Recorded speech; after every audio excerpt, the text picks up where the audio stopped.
Hello there, everyone. It's Tanya here. Happy Sag season. Um, Yesterday, Saturday, the 23rd of November, the sun moved into the sign of Sagittarius, taking us out of this, what's been a really long, intense Scorpio time. Um, so, Scorpio, I've been going through it. It's that deep energy, that deep going under the surface. It's transformation. It's digging through the subconscious, teaching us that there is more to us than what we show the world. And we've had quite a few planets move through Scorpio in recent times, and so it's felt pretty intense while we've been digging our way through. And Scorpio is a fixed water sign, so water is emotion, and the fixed energy means that it can be quite deep and quite still. So you might not feel like you have a lot of movement. It might have felt like a bit of an effort to get things going at times. So now we're in Sag season, and Sag is a mutable fire energy. So mutable being that it goes with the flow. It likes to explore and drift around and try new things. Like Sagittarius is defined as being the explorer, the seeker. It covers our like spirituality and our beliefs. It just wants to know more, and it wants to expand itself. It's ruled by Jupiter. And it just wants to get out there and get things moving. And that fire energy gives us that boost of power to get out and get moving. So just to support this, make sure that you are doing things like exercising to move your body, to get that energy moving again, especially if you felt like I did during Scorpio season. I found it really hard to get up and exercise. So start to support yourself and support your body by getting up and moving it, even if it's just going for a walk down the street to do things, rather than driving your car, or just get things shifting, because then you'll find that the gears will start to shift within you, and you'll have new possibilities and things coming your way. Sagittarius is also a very fun sign. So, coming up to the end of the year with all of the holiday celebrations, there are a lot of social occasions happening. So, it's just a really nice time to be with the people that you love, or to make new connections. But just be careful not to overindulge, because being a sign that's ruled by Jupiter, which Jupiter likes expansion, sometimes there can be too much expansion, so you can overindulge. So just keep an eye on your health as well in this season, and make sure you are having fun. Don't restrict yourself too much, but also don't push yourself too hard as well. Drink water between those glasses of champagne. So it's going to be a really nice light season already. I can feel that the energy is a lot lighter myself. We have the new moon this week in Sag as well to kick us off. That's happening on Tuesday. It'll be 2 a.m. on the 27th here in Australia, but if you are in other parts of the world, then it will happen at some time on the 26th.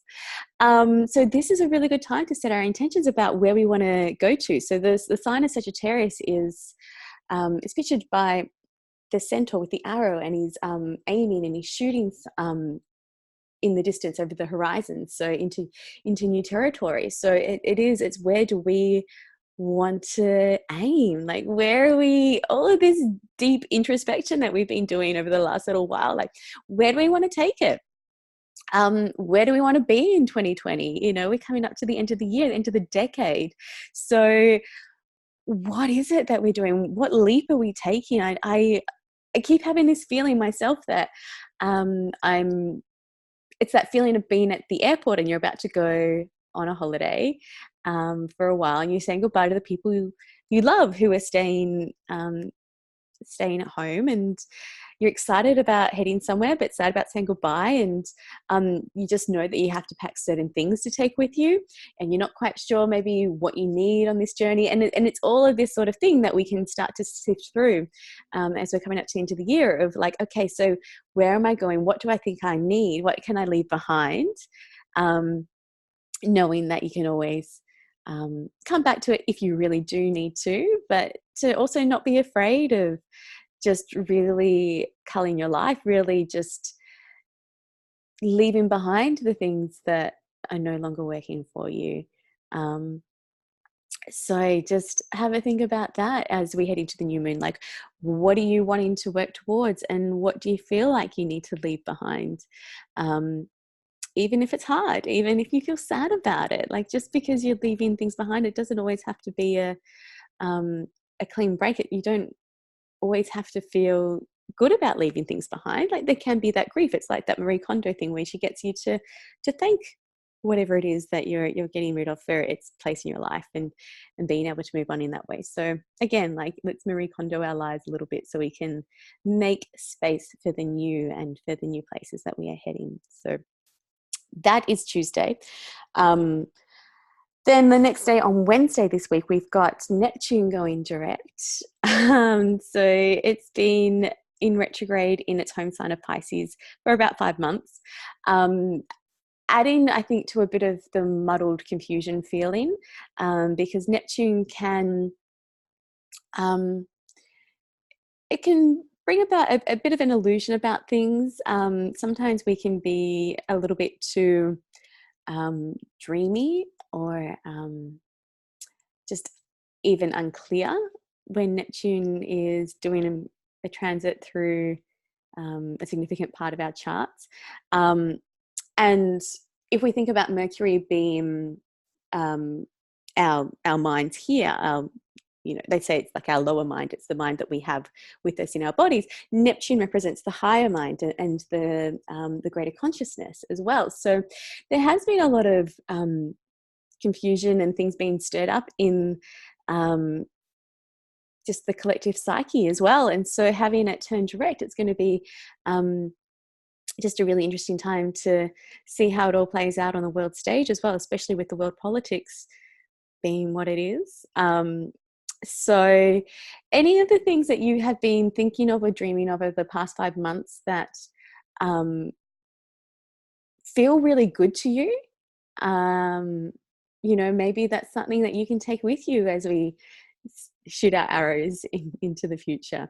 So again, having another planet move direct will start to make things feel easier. After this, the only planet that is still retrograde is Uranus, and that will go direct in January, and it'll give us a couple of months where we pretty much have most of the planets direct. So it's like the start of next year, we're going to have all this forward momentum and be able to just put in place and plant the seeds down of what we've been thinking of and what we want to do, and just really get things working and moving at the start of next year. So that's a really nice thing to feel and to think about. Also on the 27th, Venus will move into Capricorn. So she has been hanging out in Sagittarius for a while after her transit through Scorpio. And in Capricorn, she's going to be more about business, I guess, and business relationships and work and career. And you might find that you attract new business opportunities or work opportunities, new relationships that might help you with your work and what you do. You might even attract a mentor as well to help you along your way, that sort of thing. And I guess too, there's a lot of Christmas parties happening in this time, so you never know what's going to happen at those Christmas parties. So yeah, we'll see. We'll see whether people find love at their Christmas parties. I don't know. And the other thing that I wanted to say about this week as well is that it's the last week of Jupiter's transit through Sagittarius. So it's pretty much spent a year in its home sign of Sagittarius. And so helping us to expand and seek new things and to grow and to just really feel good about the part of our lives where we have Sagittarius in our charts. So it's about to move into Capricorn as of like the 2nd of December, something like that. Really freaky to think we're nearly in December, but that is what happens. So just enjoy this last week of Jupiter in Sag, and just really feel the good energy, feel the lighter energy, embrace the possibilities, get connected again with the things that you want, and hopefully you can start to feel a little bit clearer and a little bit calmer, and just get really excited as well about what's coming for you. Because even if you don't really know what it is yet, you can still just feel excited about the good things, and then they'll come to you and you'll be like, yeah, man, I knew that was the way, that's what I was waiting for. So I guess to sum up, it feels like it's going to be just a nice week. I don't know, the new moon might be a little odd. I mean, full moon, new moons, there can always be a little bit but I always feel like the new moon is a lot easier because it's about seeding new intentions and starting afresh. So you might feel a little introverted perhaps in the couple of days leading up to a new moon, but after that, once you seed your intention, you put it out there as to what you're bringing in, I think it's just going to be really lovely. We're going to start to work towards the next phase of our lives, the next part of who we are, writing the next chapter, all of the analogies, cliches, however you want to call them. So let's get into it. Let's enjoy this lovely Venus energy who's allowing us to make these new relationships and these new contacts that we might need. Don't really worry about the how just yet. Just put it out there and it will all fall into place if you just trust and lean into it. So have a lovely week. I'll be back to chat to you again next week.